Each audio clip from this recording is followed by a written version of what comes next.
teniendo claro cómo se cultivan a grandes rasgos los aroides, vamos a entrar con una sección que está un poco en desarrollo, porque en español todavía no hay mucha información, y es la reproducción. Y quiero dividir esto en dos partes. La reproducción sexual, que es a través de las flores y semillas, y la reproducción asexual, que es mucho más amena, pues se puede hacer de diferentes técnicas, lo hablaremos más adelante. Con el tema de la reproducción, quiero decir que dentro de las aráceas siempre hay diferentes formas de reproducir las plantas por nuevamente sus hábitos de crecimiento. Entonces, por ejemplo, dentro de la reproducción asexual tenemos la partición y los esquejes, porque injertos no creo que se hagan. Partición y esquejes. Por ejemplo, tengo este Anthurium andreanum, pues en esta matera hay dos plantas. ¿Qué voy a hacer yo? Si quiero propagar mis anturios, voy a hacer una partición. Esta la mando para otra matera y esta la mando para otra matera. Eso se llama partición. Es como separar los hijitos, ¿cierto? Ahora, la otra forma de reproducción asexual es por medio de esquejes. Y voy a coger ese filodendron. Si yo quiero reproducir este enorme filodendron, que vean que está muy grande y está entutorado, ¿qué es lo que voy a hacer? Un esqueje en el rizoma. Lo que se hace es partir acá en el rizoma, en la parte que está entre un nudo y otro nudo. Se parte y se pone a enraizar. Y ahora vas a tener dos plantas de la misma. Vas a tener clones. Son métodos muy fáciles de ejecutar, así que ahí no hay como que mucho misterio. Solamente se tiene que tener en cuenta pues como precauciones y cuidados como fitosanitarios. O sea, desinfectar bien las tijeras que vas a utilizar, no contaminar plantas pues con tus manos, lavarte las manos y por ejemplo cicatrizar las heridas, ya sea con alcohol, con agua oxigenada, con amonio cuaternario o con canelita, que ese es un método pues también aceptable. Eso por parte de la reproducción asexual. Y bueno, con plantas que tienen rizoma, porque por ejemplo con plantas que tienen cormos, haga de cuenta que un cormo es como una papa. ¿Usted cómo va a sacar un hijo de una papa? En realidad los cormos dan como cormitos laterales. Entonces cuando usted saca la planta y la desentierra, ahí va a encontrar un cormito lateral y ya vos sacas el cormo y ya lo pones a propagar. Eso se ve mucho en caladiums. Caladiums, en alocasias, en criptocorines para la comunidad acuarística, que vos desde el cormo puedes sacar otros cormos. O por ejemplo, partiendo ese cormo. Vos tenés un cormo alargado, lo partís a la mitad y ya tenés dos cormos. Los cicatrizás, los pones a enraizar y ya. Ahora bien, vamos a tratar el asunto de la reproducción sexual. ¿Cómo se da la reproducción a través de polen con las plantas? Es complejo y no es algo para hacer, digamos que así muy homemade en casa, pues así como muy aficionados. Conozco aficionados que realizan sus propias polinizaciones, pero que son gente que lleva mucho tiempo en el hobby, que tiene mucho conocimiento, así que no es algo como muy recomendable para principiantes o para gente que solamente quiere disfrutar de sus plantas. La cuestión es que puede suceder por dos formas: polinización manual, que uno mismo coge polen de la planta macho y se la pone a una flor hembra, o se puede dar una polinización natural. Aquí en Medellín, Colombia en concreto, me imagino que en muchas zonas de Latinoamérica hay muchos polinizadores y las aráceas se caracterizan por atraer diferentes tipos de polinizadores según la especie. Entonces, ¿qué polinizadores podemos ver acá? Abejitas de estas euglossas. Las euglossas son estas abejas como azules. Por aquí haré una foto. Euglossas, cucarrones. A los cucarrones les encantan las flores de las aráceas y comentaré estrategias muy interesantes que tienen las aráceas con los cucarrones. Otros tipos de abejas, hormigas también polinizan las aráceas. Son muchos tipos de polinizadores que pueden llegar a tus plantas y eso puede generar semillas a manera natural si el polinizador vive en tu zona. Sucede mucho acá en Medellín, que por ejemplo con los Anthurium andreanum les encanta a las euglossas, a las abejitas estas de las orquídeas, a las azules. Pasa mucho de que los anturios acá se polinizan mucho de forma natural y uno puede sacar sus semillitas y sembrarlas, pero también ocurre mucho el riesgo de que se pueda dar una hibridación. Vos no sabes de qué polen trae la abeja pues en su cuerpo para que se esté frotando con las flores de tu planta. Entonces pues puede ser bueno o malo según como lo veas. Si usted quiere producir plantas no es bueno, porque no vas a tener un control dentro de la producción. Pero si vos pues quieres sacar las semillitas que te salieron en tu cultivo, pues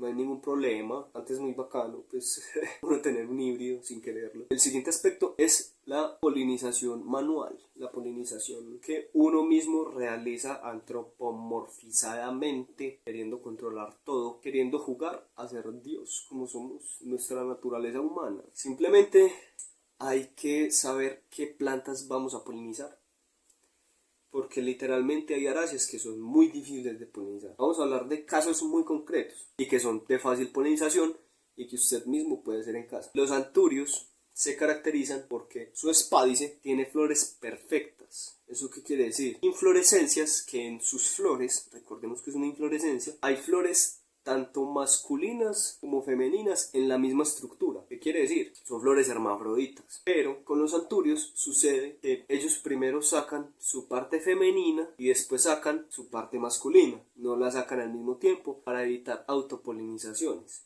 Y la hacen de arriba hacia abajo en el espádice. O sea, primero arranca la parte femenina en la parte de arriba del espádice y va bajando, abriendo las florecitas hasta que llega a la parte de abajo y luego abre la parte masculina y ahí es donde usted debería recoger el polen. Como yo les digo, no tengo plantas aquí florecidas para poder mostrarles manualmente el proceso, pero eso se verá en futuros videos para que el ejemplo sea un poquito más claro. Entonces, con el caso concreto de los anturios, se almacena el polen masculino y cuando usted tenga otra planta y descubra que ya abrió su parte femenina, usted simplemente va a frotar el polen masculino a través del espádice y así generas frutos que generan semillas, que generan nuevas plantas. Usted puede decidir si polinizar sus plantas según la especie, o sea, por ejemplo, Anthurium crystallinum con Anthurium crystallinum, o si por ejemplo haces híbridos, que dentro del mundo de las aráceas y concretamente de los anturios ha llegado pues una moda muy